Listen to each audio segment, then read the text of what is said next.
ng kasalukuyang administrasyon, lalo na sa Charter Change o Chacha, sa ilalim ng kontrobersyal na People's Initiative. Sa Duterte, term extension ang totoong sadya dito at hindi ang pag-amyenda sa economic provisions ng konstitusyon. Pero siya mismo nakukumbinsi na kasi lumalabas na siya eh. Ha? Lumalabas na siya.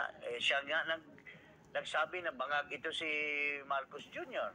Kapag wala rong malinaw na tugon sa tanong ng publiko, tiyakan ni Paras na titindig ang mga Pilipino.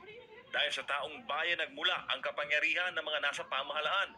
At nasa taong bayan rin ang kapangyarihan para ito'y bawiin. This might catch fire in the soonest possible time. Yun ang magiging problema with Duterte as the rallying point, lalong mapapabilis yung if it happened to Erap, it almost happened to GMA. It happened to Ferdinand Marcos Sr. Para sa Diyos sa Pilipinas kung mahal, MJ Mondihar, SM9 News.